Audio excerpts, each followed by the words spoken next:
You could ask all 14,267 people at Hilton Coliseum for a sold-out Iowa State basketball game what Hilton Magic means to them. And every single one of them will probably have a different answer. I tried to get to the bottom of that question in this special, The Hilton Magic Story. Stevens. Got it. Off a double screen and a shot. A three.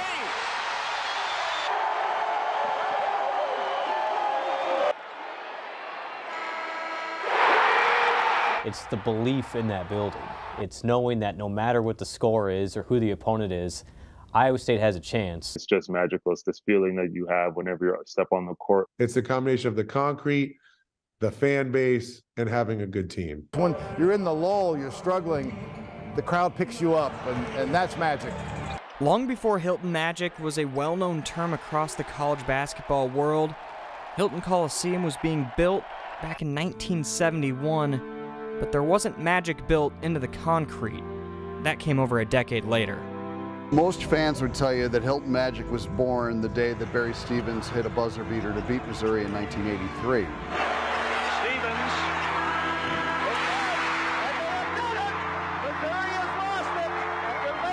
Now, the term wasn't coined yet. That was a few years later when the term came along with Buck Turnbull in the Des Moines Register. Before Johnny Orr came to Ames, Iowa State had made just one NCAA tournament ever. He made the tournament 6 times in his career, and a once dormant program became relevant. Stevens. Hornacek top of the key. Here comes. It's good. Hornacek. Johnny Orr was the father of Hilton Magic, no doubt. It was his teams that really got the ball rolling, with Iowa State being an incredibly tough place to play at home. His style, his flair, the fans loved him. Get out, stomp on the floor, get his guys going, and play the style certainly conducive to winning these home games. There's very few things that can shut down a town, but when it seemed like during those glory years in Iowa State, when Coach Orr was on the sidelines, the town really did shut down on game nights. Ames shut down on a December night against arch-rival Iowa and future NBA champion B.J. Armstrong. LaFesta Rhodes became a name that would never be forgotten. The great quote from that was, Johnny Orr having Jim Hallahan next to him on the bench as assistant coach, and Hallahan kept nudging him and go, "Coach, I think we got to get LaFesta some rest." And he said, I looked up at the scoreboard, I said, "He's got 50 points. I'm not taking him out of the game. Let him die out there." That guy has not had the ball for a long time, and he still is able to shoot the ball down. LaFesta Rhodes with 51 points.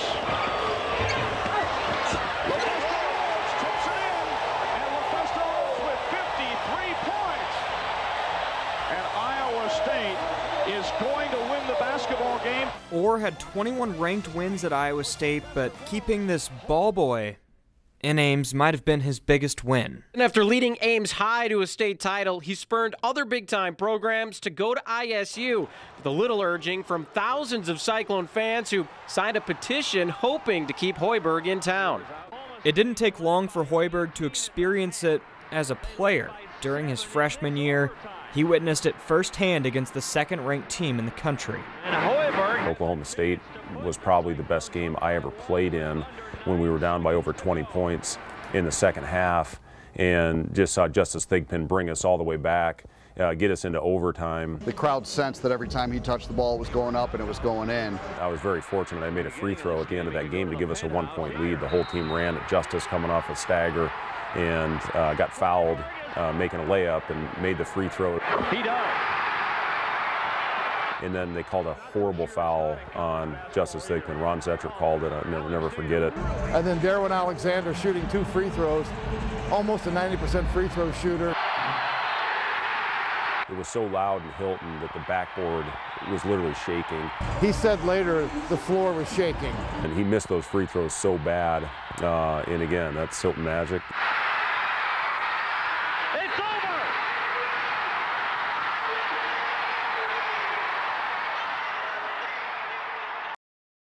In part 1 of the Hilton Magic story, Johnny Orr became the father of Hilton Magic and built up an Iowa State program that was dormant before him. In part 2, the Cyclones replaced Orr after retirement, and the program went to new heights and new lows. Johnny Orr retired after Hoiberg's junior season, and Tim Floyd took over. As a senior, Hoiberg became an All-American and an all-time fan favorite. Everyone here loves him. When he comes on the floor, they go crazy. Queens, number 32, Fred Hoiberg. And when they take him out, they go crazy. And there he goes, the mayor. Listen to the roar.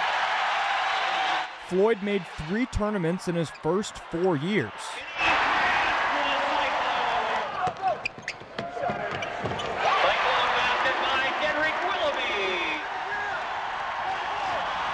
But he left Ames to become the head coach of the Chicago Bulls, and in stepped Larry Eustache. Eustache coached the best Cyclone team of the modern era, the 2000 team. Behind the back! Oh my goodness! Are you kidding me? Weiser from coast to coast! And in my opinion, Hilton Coliseum's never been better than the Eustache era.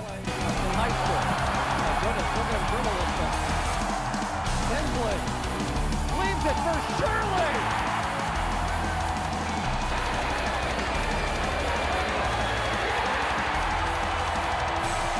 They had a big week late the season where they were going to host Texas and Oklahoma State, 2 great teams. But if they could beat those 2 teams, they were probably going to win the Big 12. Good patience. Now he'll take it in. In traffic, takes it in and stuffs it over. I still remember to this day, it's 23 years ago. I can tell you where I was. I've never heard Hilton Coliseum louder than that moment. Hawked it over Chris Mibb. ISU went on to beat Texas and Oklahoma State to win their first regular season conference title in 55 years, and they made the second Elite Eight in school history. But it came to a controversial end against Michigan State and Michigan. Eustache was ejected in the closing seconds. 2001 saw the Cyclones repeat as Big 12 champs.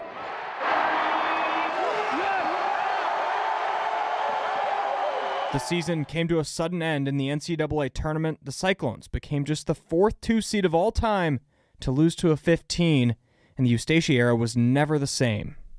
Earlier today, the players held a meeting here at the Jacobson building. All but 2 members. After a January loss to Missouri, instead of riding back with the team, Eustache stayed in Columbia and attended a house party with college-age students.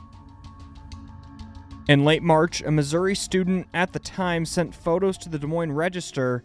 The Register published the photos in late April, and 2 days later, Eustache said that he's an alcoholic and was seeking treatment, but wanted to remain at Iowa State. I'm not going to turn my back on someone that has problems, but all I ask for is to be truthful with me and to be dedicated to this program like I am every day. He didn't break any laws. He's 47 years old. He has the right to drink a beer. For me, I think it would be tough to stay here next year without him. When I signed Iowa State, I not only signed with Iowa State, but coach. Just a week later, Eustache resigned.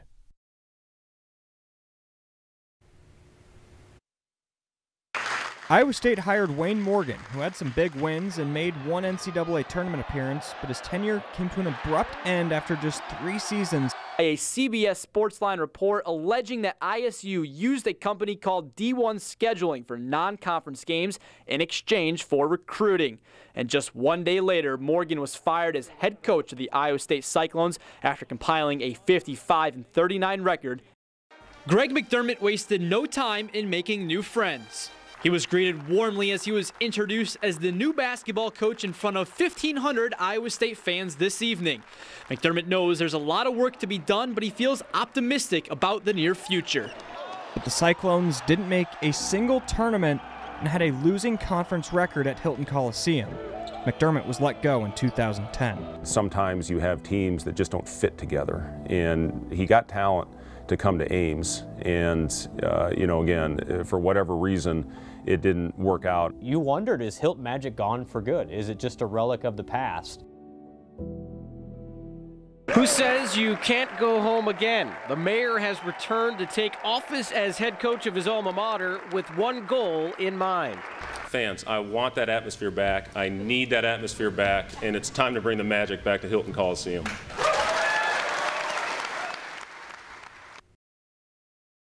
In part 2 of the Hilton Magic story, Iowa State had their best 2-year stretch in school history, but it was followed by 3 coaching changes in 7 years. The mayor took office and came back to Ames in part 3 and brought the Magic back. In Hoiberg's first year on the sidelines, Johnny Orr was honored with a statue in a bar named after him. The Cyclones went 500 and missed the tournament, but the energy returned to Hilton Coliseum. Because of how the transfer rules worked back then, Iowa State had a handful of impact players sitting out waiting to play. We saw in practice what the fans didn't, is a group that was building chemistry every day and a group that had the talent to really be something special.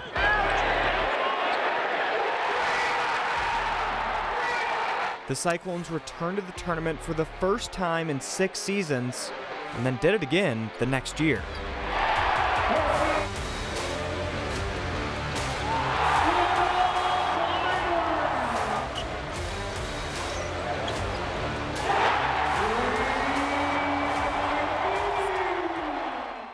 But it was a November afternoon when the magic returned. With number 7 Michigan, his old team in town, Orr walked onto the Hilton court for one last time.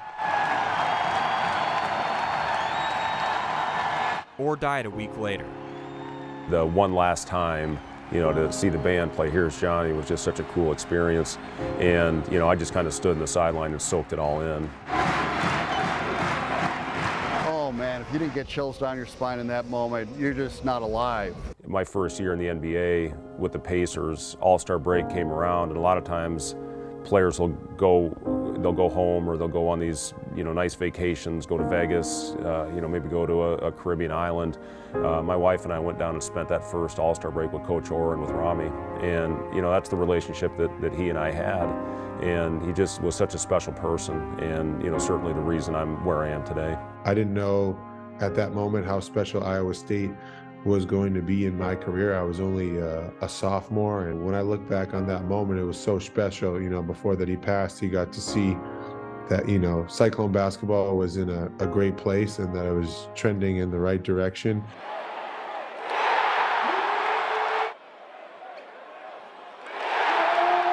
Iowa State beat Michigan 77-70 and returned to the top 25 for the first time since 2006. It was really at that point where I think everybody looked around and said, gosh, Iowa State is back. Iowa State really is back. And those years under McDermott and Morgan were an afterthought, and man, we've got a golden era of Iowa State upcoming under Fred Hoiberg, and that's exactly what happened.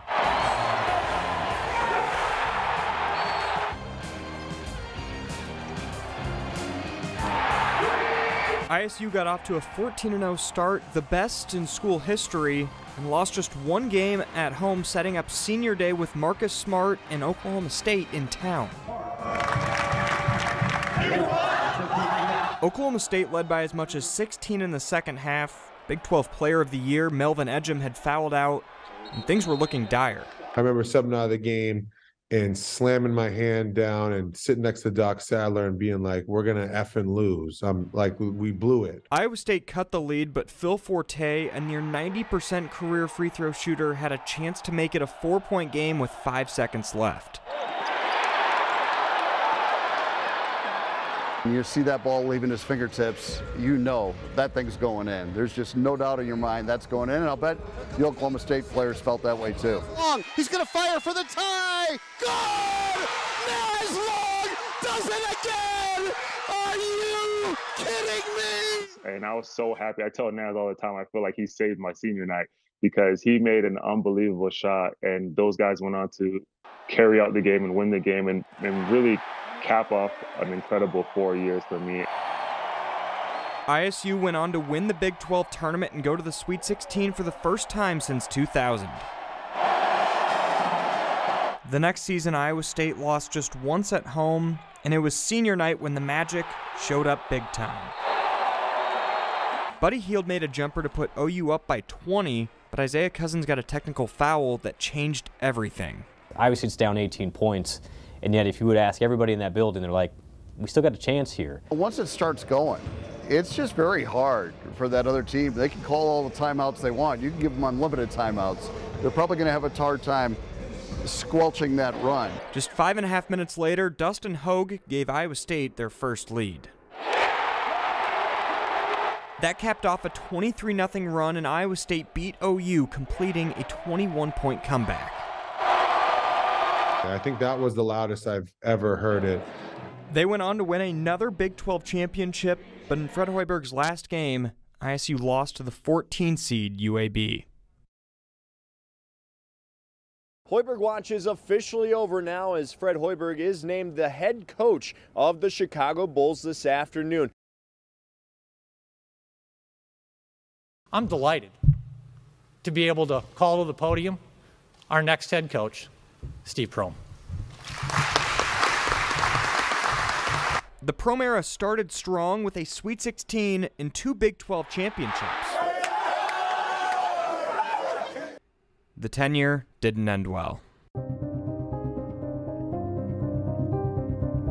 Today, Jamie Pollard announced that total attendance for men's and women's basketball home games at Hilton Coliseum will be just over 1,300. It's less than 10% of Hilton Coliseum's capacity. That was the single hardest season I've experienced as an Iowa State person. I did some TV for those games, and it was bizarre. One, the team is awful.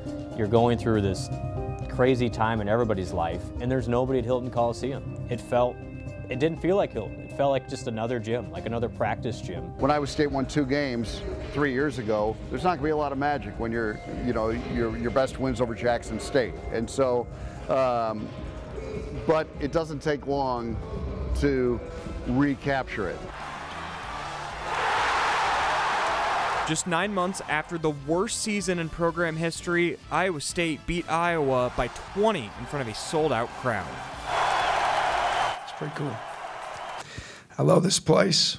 I love being here, and being home with 14,500 of your family members and being on this journey together is, I don't know how I could be any luckier. Otzelberger and the Cyclones went from 2 to 22 wins, the largest single-season turnaround in college basketball history, and returned to the Sweet 16.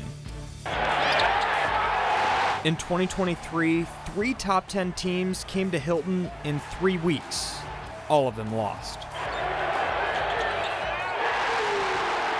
What I see right now with Hilton Coliseum, I'm proud. And I still follow the team, and I watch the team all the time, and nobody cheers harder for them than I do as an alumni. The Cyclones hit a February skid and lost 3 of their last 4 home games, but the magic isn't going anywhere. The acoustics and the energy and the passion of the Cyclone fan base will not change. So as long as that building is in the same place with the same basics, nuts and bolts of it, it's not going to matter. It's always going to be Hilton Magic.